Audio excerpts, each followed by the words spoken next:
Today I want to go over the syllabus with you, and this is an important part of the class and study, so I want to make sure that you have a very clear understanding of the expectations for the course and outcomes for the course.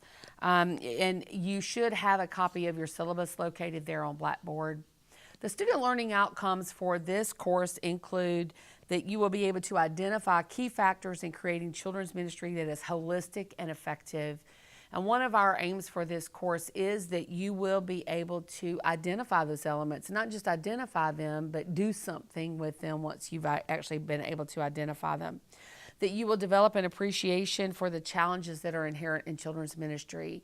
And one of the things that we struggle with daily in children's ministry are challenges related to culture and family structure, even challenges within the church with the busyness of church schedules. So we want to identify those and to understand and appreciate exactly how challenging children's ministry can be. Really, ministry in general is challenging. And thirdly, that you will be able to apply what you have covered here in class to a specific ministry context. Much of what we'll do here in this class is going to be transferable even within the semester to your own local church experience. Whether you're the children's minister or not, if you are in a church, you are likely in a church that does have children, whether it's an organized children's ministry or not.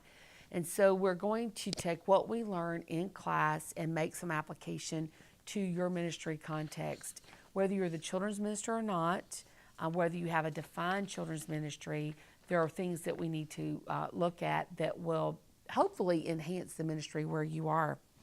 There are a number of required textbooks for this class, and we are going to be using the Well-Equipped Volunteer Children's Ministry Handbook, which is a very thorough treatment of children's ministry. And so then we are also looking at Children's Christian Education by Bernie Spooner. This is a compilation text. I have a chapter in there as well as many others. And so we're going to be looking at the essentials of children's ministry and childhood education.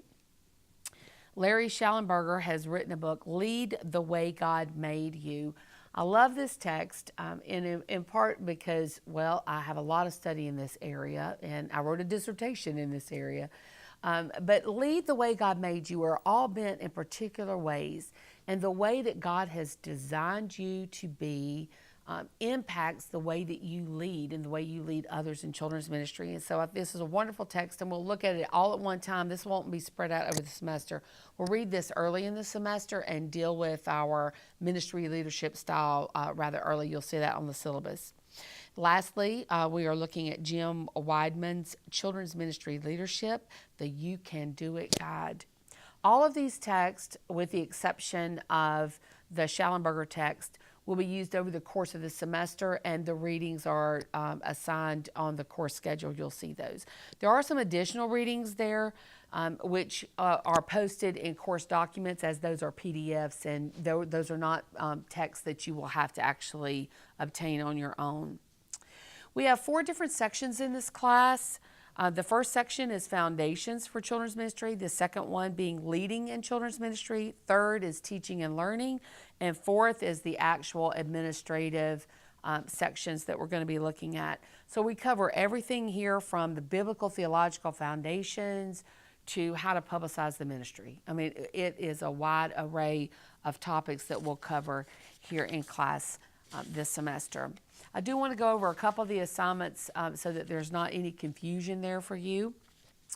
You will be assigned to a group to do a context for ministry presentation. We look at a variety of topics here.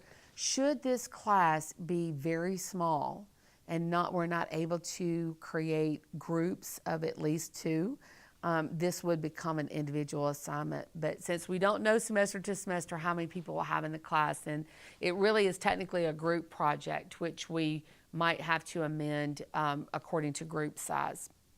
You'll also be interviewing children's ministry leaders this semester, and I think that our students have gained a wealth of information through this particular assignment. Even if you are a children's minister already, it gives you an opportunity to talk to other children's ministers, preschool ministers, to determine what are the challenges that they are facing in ministry as well, and also what works, what's doing good for them.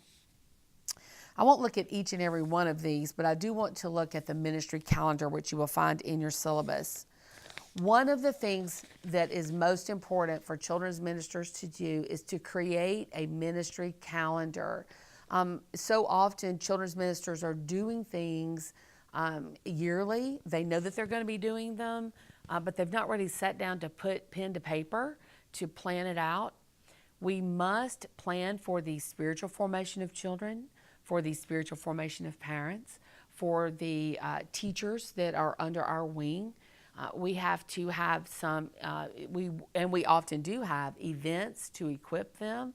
And so we have to give a real good bit of attention to creating that ministry calendar. And you can see in your syllabus that I have laid out for you on here. I'll just hold this up. I don't know if maybe you can see it. I've laid out for you in your syllabus, and you should have it there, an example of how this should be submitted, so that you are going to put each and everything that you are going to do in children's ministry, the date and time, what the event is, who's to participate, what are the objectives of the training. If you don't know why you're doing it, then why are you doing it? So you have an objective there.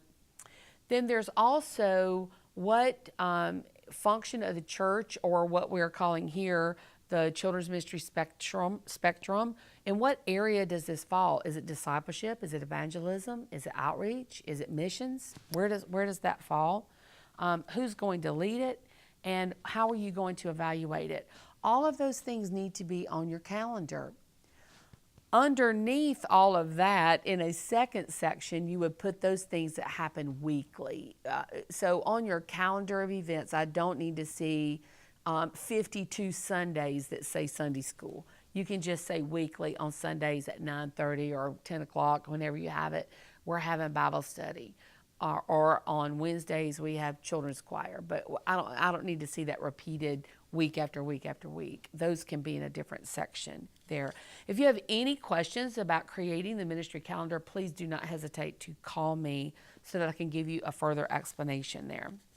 You also write your philosophy of children's ministry, which I think is an extremely important thing for you to do, to sit down and to really think through, why do we do children's ministry? How should it be conducted? What is my role in children's ministry? How am I to be the shepherd and equipper for the children and the parents that are in the ministry that I lead? So that's the last of your assignments, other than the discussion board. And discussion board happens weekly. It will open up on Monday. You will need to post to that post by Wednesday, and then with your initial post, and then by Friday you will respond to at least 2 other students. Now the rest of this syllabus has a lot of policies and procedures that I want you to read through quite carefully, because those will inform you as to when things are due and such as that.